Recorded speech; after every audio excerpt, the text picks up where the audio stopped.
Hello बच्चों, ये मेरा ट्रिग्नोमेट्री का पार्ट 18 है।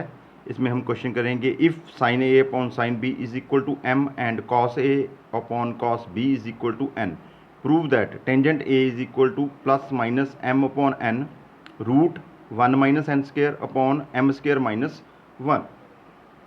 तो यहाँ आप देखिए हमारे पास जो प्रूव करना है उसमें टेंजेंट ए है और यहाँ साइन ए और साइन बी, जहाँ ए एंगल बी और बी एंगल बी, तो हमें बी एंगल यहाँ से रिमूव करना पड़ेगा। तो सबसे पहले आप साइन बी का वैल्यू निकालें, तो हमारे पास आ गया sine B is equal to sine A upon M number 1। तो दूसरी तरफ cos A upon N is equal to cos B number 2। Squaring and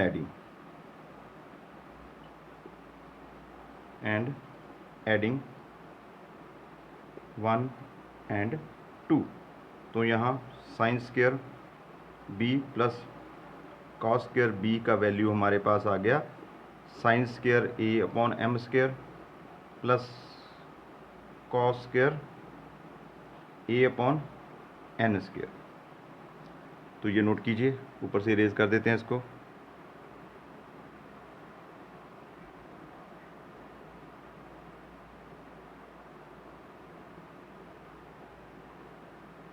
तो हमारे पास sine square A plus cos square A का value 1 is equal to sine square A upon M square plus cos square A upon N square.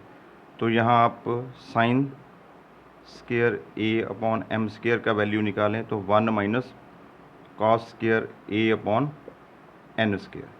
तो इसे raise कर देते हैं अब।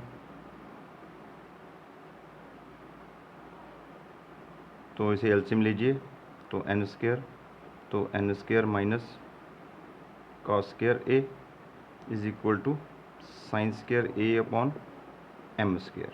तो इसे क्रॉस मल्टीप्लाई कीजिए, तो N square sine square A is equal to N square M square minus M square cos square A.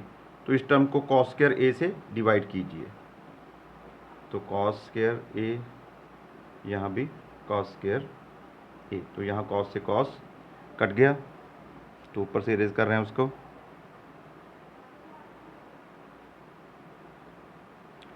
तो यहाँ साइन अपॉन कॉस, तो N square tangent square A is equal to M square N square. तो 1 upon cos secant square A plus minus M square. तो नीचे से erase कर देते हैं। तो यहाँ सीकेंड स्क्वेयर ए का value 1 plus tangent square A put कर दीजिए, तो N square tangent square A is equal to M square N square 1 plus tangent square A minus M square. तो अब इसे टेंजेंट स्क्वेयर एक्सपेंड कीजिए, M square N square plus M square N square tangent square A minus M square. तो अब tangent square ए को shift कीजिए, तो हमारे पास आ गया N square tangent square A minus M square N square tangent square A is equal to M square N square minus M square. तो यहाँ N square tangent square A common निकालिए, हमारे पास 1 माइनस एम स्क्वेयर और यहाँ M square common निकला, तो N square minus 1। तो यहाँ टेंजेंट स्क्वेयर ए, तो टेंजेंट स्क्वेयर ए बाकी इस तरफ दूसरी तरफ शिफ्ट कीजिए आप, तो यहाँ जाके डिवाइड हो गया N square 1 minus M square. तो यहाँ स्क्वेयर है, इसे रूट से निकाल देते हैं हम, तो ऊपर से इरेज कर लेते हैं इसको।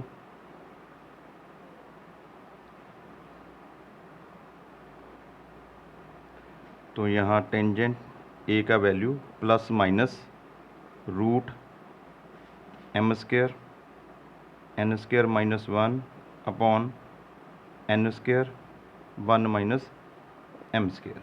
तो देखिए मैंने इसके ऊपर रूट डाल दिया, तो इसे इरेज कर रहे हैं। तो tangent A is equal to plus minus m upon n root n square minus 1 upon 1 minus m square, hence proved. Note कर लीजिए इसको इरेज कर रहे हैं।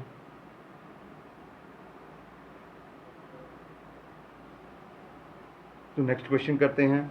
The angle of a triangle are in A P, find the number of degree in the least to the number of radian in the greatest as 60:π। Find the angles in degree and radians. तो let the angles A minus D, A plus D, A P में है ये। तो सम of 3 angles 180, तो ये 180, तो यहाँ D से डी कैंसिल आउट, तो 3a का वैल्यू 180 और a का वैल्यू हमारे पास 60 डिग्री।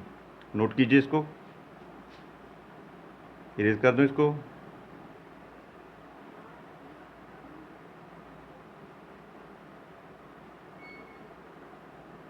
और आगे अकॉर्डिंग टू क्वेश्चन हमें प्रॉब्लम दिया है ratio of least angle, least a minus D और ग्रेटेस्ट a प्लस डी, ये 60:π में है। तो ये रेडियन में है, तो इसे हम 180/π से मल्टीप्लाई करेंगे, तो ये हमारे पास 60/180, तो ये 1/3। तो नीचे से रेज कर रहे हैं इसको, तो यहाँ हमारे पास क्रॉस मल्टीप्लाई से आ गया 3a minus D is equal to a plus D. तो यहाँ 3a minus a is equal to 3d आएगा यहाँ, d प्लस 3d। तो यहाँ 2a का वैल्यू 4d और a का वैल्यू 2d। तो यहाँ हमें a का वैल्यू पता है 60 डिग्री, तो 2d, तो d का वैल्यू हमारे पास 30 डिग्री। तो नोट कीजिए इसको, इसे भी रेज कर रहे हैं।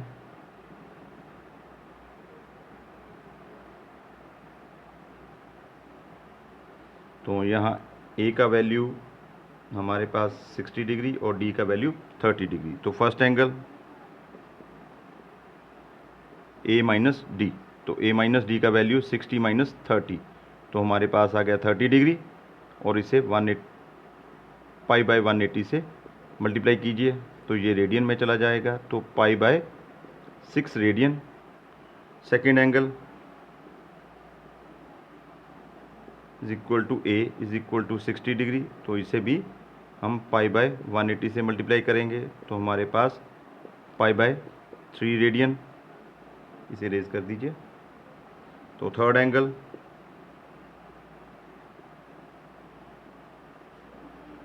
Is equal to a plus D, तो a plus D is equal to 60 plus 30 90 degree, तो इसे π/180 से मल्टीप्लाई कीजिए, तो हमारे पास आंसर आ गया π/2 रेडियन आंसर।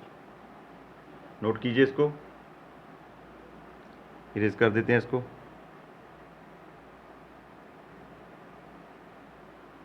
Next question. तो third question, a railway engine is travelling along a circular railway track of radius 1500 metre with a speed of 66 km/h. Find the angle turned by engine in 10 second. ये हम पिछले basic video में कर चुके हैं, पर आप इसकी सेंस दोबारा से समझिए। तो ये हमारे पास सर्कुलर ट्रैक है जो इस तरीके से है, तो इसका रेडियस जो है हमारे पास 1500 मीटर दिया हुआ है, और स्पीड जो इंजन की है वो हमारे पास 66 km/h, और टाइम जो है वो 10 सेकेंड दिया हुआ है। तो यहाँ सबसे पहले r is equal to 1500 metre, velocity is equal to 66 km/h। तो इसे मीटर पर सेकंड में बदलने के लिए 1 किलोमीटर में 1000 मीटर और 1 आवर में सेकंड्स 3600। तो इसे कटिंग कीजिए आप, इसे भी कटिंग कर दीजिए।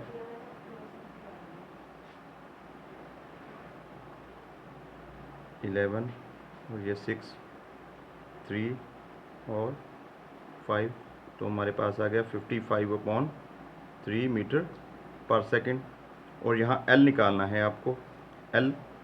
L आप कैसे निकालोगे? Velocity multiply time. तो वेलोसिटी मल्टीप्लाई टाइम 55/3 मल्टीप्लाई 10, तो 550/3, तो यहाँ मीटर में आएगा। ये नोट कीजिए, इरेज कर दें इसको।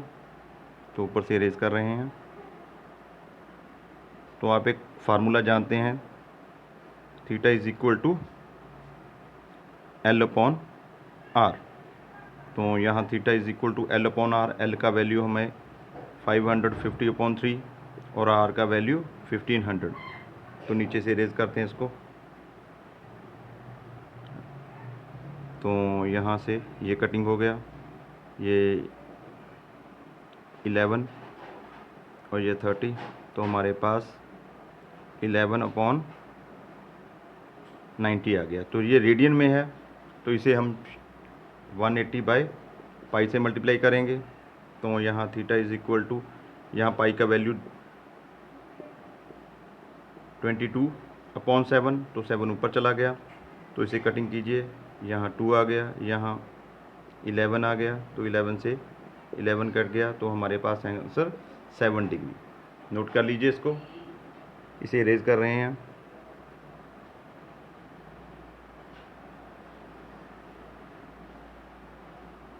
तो नेक्स्ट क्वेश्चन देखिए, fourth question, assuming that the earth radius is 6400 kilometre and it subtended an angle 57 minutes at the center of the moon.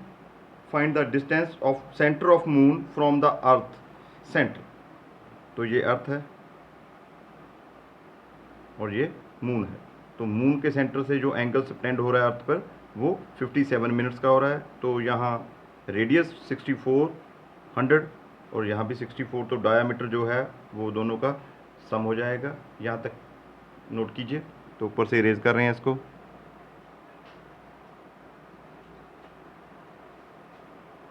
तो यहाँ L इज इक्वल टू 2 × 6400, तो हमारे पास 12800 किलोमीटर लेंथ ऑफ आर्क।